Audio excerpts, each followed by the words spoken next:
Hi guys, and today I'm going to be doing my 5 recommended romance reads, but not just any romance. I'm going to be doing chick lit. So in the month of February, I am going to be doing every Friday because Valentine's Day happens to end on a Friday this year. So every Friday I'm going to put out a 5 recommended romance read list. And so the first one's going to be chick lit. The next one, I think on Valentine's Day I'm going to do steamy reads. And then I think I'll do YA reads, and then I think I'll do like probably emotional. And then I kind of want to do fantasy, but I don't have enough like Fridays, so I might just throw like a fantasy recommended romance read somewhere random. And as well, I think I'm going to do a winter. It's not going to be romance based, but just like a winter reads video. It might be up before this one. I don't really know. But yeah, every Friday, that's what I'm going to be doing for like just something special during Valentine's Day or like during February. I thought it'd be fun because I kind of do 5 recommended reads every once in a while. But I thought I kind of wanted to do them more often, and I just thought it'd be kind of a fun month to do them in. It's February. So yeah, let's get started. And I'm back. So the very first book is Nicholas Sparks' See Me. I read this last year and I really, really liked it. I don't love all Nicholas Sparks books, but some of them I absolutely do love. And I really like this book. This one is about Maria and Colin. Maria is a girl who is a lawyer, and she went through something very kind of traumatic. And so she kind of quit working for the public, like in the public defense's office.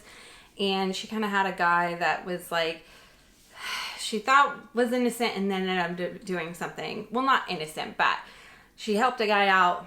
And then he ended up doing something very horrible. And then Colin has a past where he was very angry, and he's been working very, very hard on controlling it and changing his life. And he's just kind of at a whole new position in life until he meets Maria. And Maria is still having some problems with her past, even though she's like moved and started a whole new life and a whole new job and an apartment.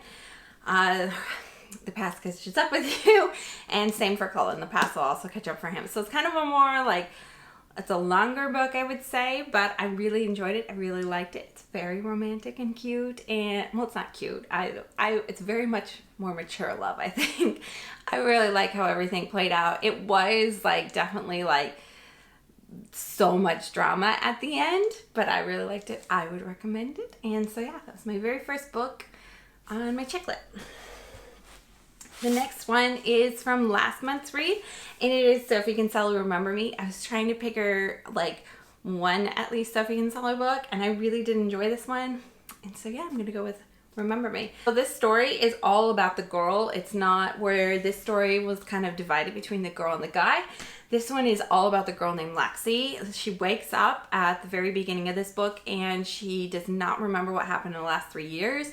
She was in an accident, and she believes it was like a previous head accident, and that's the last thing she remembers, going out with her friends and falling down, and that's the last thing she remembers. But it turns out she has this whole new life. She's married to this husband who's like a millionaire, and she's the manager at her company, which she was so far from being a manager at. She doesn't know how she got there, and she's like kind of scared and timid, and then her friends aren't responding to her, and she doesn't know what's going on. And so her whole life has kind of changed, and she ends up kind of not liking a lot of it, but she thinks she's maybe made some good decisions. And then she also finds out that she's having an affair. So there is like a triangle, definitely love story in this book, but I really, really enjoyed it. It was really good. It's really more about Lexi and like figuring out who she truly wants to be, because she finds out something very traumatic happened, and that's what kicked off everything from leading her down this completely different new path that she was on, to where she wasn't friends with people and she became the boss and she met this guy. So yeah, I really, really liked it. I would suggest reading any kind of Sophie Kinsella if you're into chick lit, but this is a good one to start with. It's very much her writing. It's not, I don't know if this is as funny as her normal writing, but I really liked it. So if you haven't tried out Sophie Kinsella, definitely try out Remember Me. The next one is Say You Still Love Me by K.A. Tucker. Hers can border online like steamy reads, but this one is a little bit of a different story for her because it's like an old love. So there are a little bit of steamy reads in this particular chick lit book. So this one's kind of borderline for me. So Say You Still Love Me is about a girl and a guy. They met a long time ago at a camp, and it is like a past present book. You're constantly going back to the camp to figure out what happened to them, and now they've like rejoined up in this new life, and there's a lot of tension between them, and he puts a lot of distance between them, and you don't know why, so you have to constantly go back. And at first I thought it was going to be annoying because sometimes it is, but I really liked their original love story better than like the main love story, the present love story. So I really enjoyed that part of it. I liked it. I love K.A. Tucker as a writer. And yeah, that is book number 3.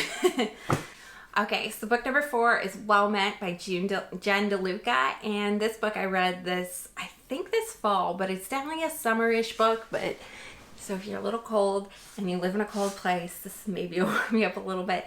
But this book is all about Renaissance fairs. So it's kind of a different take, and it's really fun on a normal romance read. It does, once again, border that steamy line. There's a little bit of steamy scenes in this book. But it is all about a girl who is kind of at a lost place and needs a change of direction. And she goes to help out her sister because her sister injured her legs and can't walk.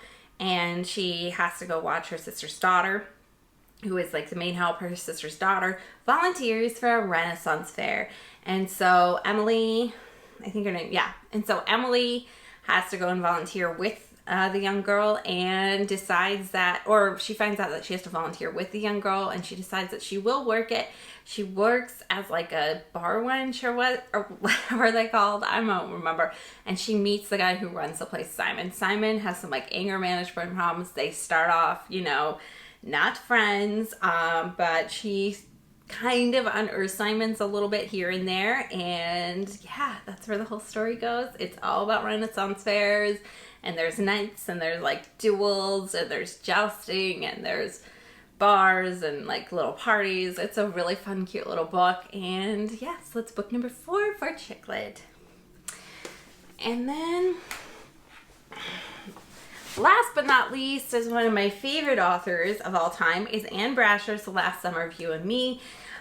So this book was written quite a while ago, and I really, really enjoyed it. So if you like Sisterhood of the Traveling Pants when you were younger, you will probably like this. Or if you just liked it when you read it, you will probably absolutely love this book. So this book is about 2 sisters, and you kind of don't know what's going on the whole time. And it's like written about these summers, and they grew up with a boy in these summers, and they're very idyllic. And they kind of had this like trio pact between them to like kind of never grow up and never cross those like friendlier lines by any means. And one girl is very strong and very athletic, and they think she doesn't know what she wants to do with her life, but she's kind of driven and being independent in that way. And then the other girl is completely kind of different and goes some more like normal kind of college paths. So they're back there for one summer, and I think this summer they're realizing that it's kind of a bust, that they've got to grow up. They've been out of college now for a little bit. And just a lot of things happen that summer. It's so cute. I love the romance in this book. Even though the main story is about the 2 girls, it's actually about the 2 sisters. The romance still plays a heavily part in this book. Like, you hear about it constantly. And I really end up liking it. And yeah, if you let Erin Ann Brasher stand, you will like this one too. So I hope you enjoyed all my chick lit reads for romances next week, or steamier reads. There were a few that borderlined it in this one, but yeah, I hope you guys found something to read or haven't tried one of these books, and you'll check them out this month during Valentine's Day. And I will see you guys in the next one. See you guys next time. Bye.